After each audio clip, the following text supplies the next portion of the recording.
हम सभी को अपने भीतर की उस शक्ति को स्मरण करना चाहिए जो भगवान ने हमारे अंदर दी भी है, लेकिन वो दबाव, चिंता और तनाव के समय में खो जाती है। और ये संसार है ही परीक्षा का, क्योंकि परीक्षा जहाँ आपको मजबूत बनाती है वहीं यह भी सिद्ध करती है कि आखिर आप हो क्या, कितने मजबूत, कितने कमजोर, कितने हिम्मत वाले और कितने आप डरपोक, कितने बहादुर हो, कितने कायर हो, कितनी भीतर शक्ति, ये सब की परीक्षा होती है। और हर आदमी को उनका ही संग करना चाहिए जिनसे आपको ताकत मिलती है। वीरों के साथ बैठोगे तो वीर बनोगे, कायरों के साथ बैठोगे तो कायर बनोगे, डरपोक के साथ बैठोगे तो डरना सीख जाओगे, भागने वाले भगोड़ों के साथ बैठोगे तो हर बात पर भागना सीख जाओगे। कामचोर लोगों के साथ बैठ के देखिए, न करने के 13 बहाने बताएंगे और आपको भी सिखाएंगे काम कैसे भटकाना, कैसे लटकाना, कैसे टरकाना। टीवी देखते देखते टाइम खराब करते रहेंगे, लेकिन टस से मस नहीं होंगे, दूसरे को कहेंगे तू कर।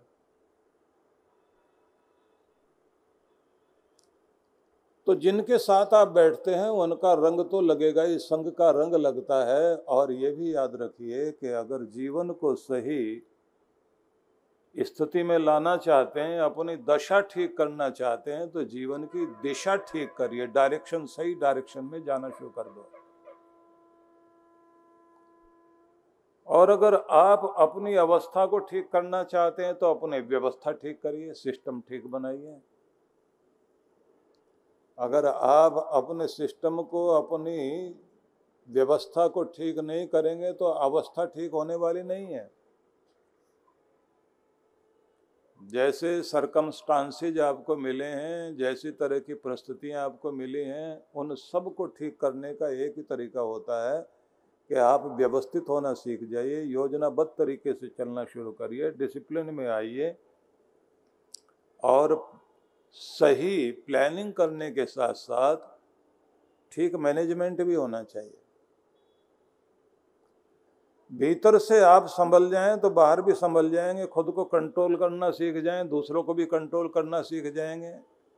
अगर खुद पर ही कंट्रोल नहीं तो बाहर कंट्रोल कहाँ करोगे आप? भीतर से कमजोर हैं तो बाहर भी कमजोर रहोगे। हैसियत औकात भीतर से जागती है, ये याद रखना। सभी की औकात भीतर से बनती है। चूहे को शेर बना दिया गया था, किसी ऋषि ने आशीर्वाद दे करके चूहे को शेर बना दिया। चूहा पहले बिल्ली से डरता था, बिल्ली फिर कुत्ते से डरती थी, कुत्ते को फिर शेर बना दिया तो वो भी डरपोक निकला, क्योंकि शरीर तो शेर का था, दिल तो चूहे का ही था ना। आकार कुछ भी हो जाए, लेकिन जब तक आपके भीतर वाली चीज ठीक नहीं होगी ना, और बाहर कुछ भी ठीक नहीं होता। और इसके लिए जरूरी है कि आपको वक्त निकालना चाहिए, एकांत में खुद के साथ मीटिंग कीजिए, खुद के साथ संवाद कीजिए, सेल्फ टॉकिंग, आत्म संवाद। अकेले बैठकर अपनी डायरी लो, अपने बारे में लिखिए। बहुत पहले मैंने आपको सिखाया था कि डायरी कैसे मेंटेन की जाती है।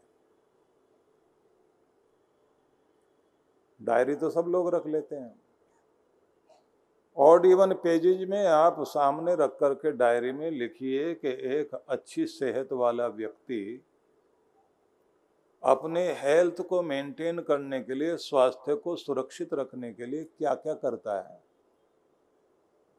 तो सारे पॉइंट्स लिखिए कि अच्छा आदमी अपना टाइम टेबल बनाता है, सवेरे उठकर फिजिकल एक्सरसाइज करेगा, टाइम पर काम करेगा, थोड़ा प्राणायाम भी करेगा, खुश रहेगा, पानी अधिक पिएगा, और खाना पीना जितना भी होगा उसमें प्रोटीन्स, विटामिन्स, कार्बोहाइड्रेट्स वगैरह सभी तरह के तत्वों को शामिल करता है। नींद अच्छी लेगा और अतिरिक्त दबाव अपने ऊपर नहीं डालेगा। बहुत टेंशन करना, बहुत चिंता करना, इस सब से स्ट्रेस फ्री होके रहता है। ऐसे कुछ सारा लिखेंगे आप, वो आप ऑड पेज पर लिख लीजिए। इवन पर क्या लिखना कि ये तो हो गया एक आइडियल, कोई भी एक अच्छा आदर्श व्यक्ति। अब अपने बारे में लिखिए कि मैं कहाँ हूँ और मैं क्या करता हूँ और क्या करना चाहिए। और आखिर में उसी पेज के अंदर लिखिए कि अब जो हो गया, जो है उसे कैसे संभाला जाए और कैसे बेहतर किया जाए, उसके लिए मैं क्या क्या संकल्प लेता हूँ। तो न्यू ईयर पर लोग बहुत तरह तरह के रेजोल्यूशन बनाते हैं, अब ये करेंगे वो करेंगे, तो आप पहले से ही तैयारी करिए। ये हो गया हेल्थ के बारे में।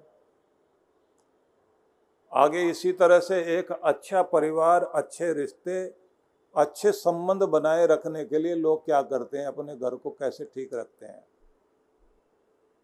वो सब लिख लीजिए। जो अच्छे लोग होते हैं वो अपने परिवार में खुद जिम्मेदार बनते हैं, बात बात में दूसरों को दोष नहीं देते। ताना मारना, टोंट कसना, ये सब नहीं करते।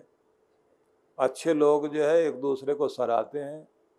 जो बच्चों के अंदर गुण देखना चाहते हैं उन बच्चों के सामने वैसे आदर्श बनते हैं। घर को बनाने के लिए लोग इस बात की चेष्टा करते हैं कि जितना सुंदर मकान बनाया उतना सुंदर रहन सहन भी होना चाहिए। तो ऐसा ऐसा लोग करते हैं। अब आगे अपने बारे में लिखना, हम कैसे करते हैं। हमारे घर में सवेरे उठते ही किस तरह की गालियां दी जाती हैं, कैसे एक दूसरे को बुरा भला बोला जाता है, कैसे लोग एक दूसरे को नीचा दिखाते हैं। अपना अपना मतलब सबको पसंद है, दूसरे के मतलब पर ध्यान नहीं देते। वो सारा वो बताने की जरूरत नहीं है, सबको पता है ना।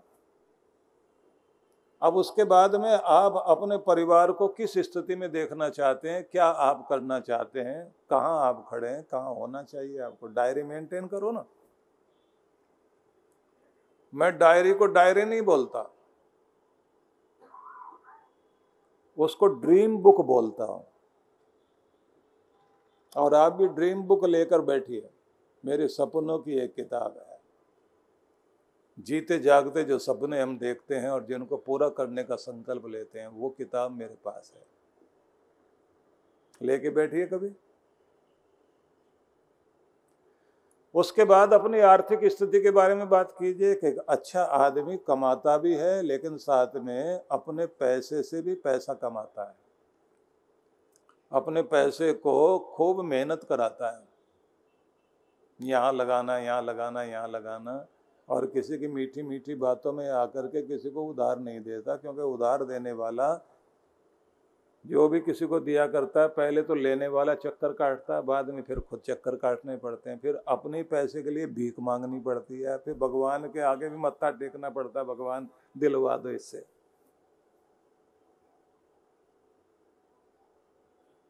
और फिर गला पकड़ने तक की नौबत आती है।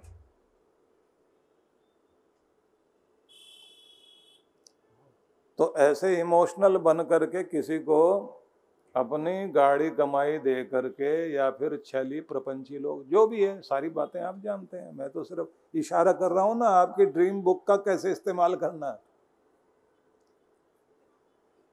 सबके लिए टाइम निकालते हो, अपने लिए कब निकालोगे भाई। टेलीविजन वालों के लिए टाइम निकालते हो जो झूठ में हंसते बोलते हैं ना सामने बैठ के, सारी कहानी झूठी, उनका रोना झूठा। उसे बैठ करके देख रहे हैं, हाथ में रुमाल ले रखा, कहीं कहीं तो महिलाएं तौलिया लेके बैठती हैं। और ये याद रखिए कि आप जिस तरंग को, जिस भी तरह की वाइब्रेशन ब्रह्मांड में भेजते हैं, जिस चीज पर मन अटका रहता है, यूनिवर्स से लौट लौट कर वही तरंगे आपके मस्तिष्क से होकर आपके अवचेतन में, सबकॉन्शियस माइंड में स्थिर होती जाती हैं। और वक्त ऐसा आ जाए, अगर उसी पे अटके रहोगे तो वही परिस्थिति आपकी जिंदगी में आ जाएगी। इसलिए ऐसे सीरियल मत देखो, और वो भी रात के टाइम देख के सोओगे तो उसके बाद सबकॉन्शियस माइंड में वही सब चीजें चलेंगी और वही जिंदगी में आनी शुरू हो जाएंगी। जो आप पाना चाहते हो वो देखो ना भाई, और डायरी बनाइए अपने। परम पूज्य श्री सुधांशु जी महाराज और डॉक्टर अर्चिका दीदी जी के पावन सानिध्य में अयोध्या ध्यान साधना शिविर।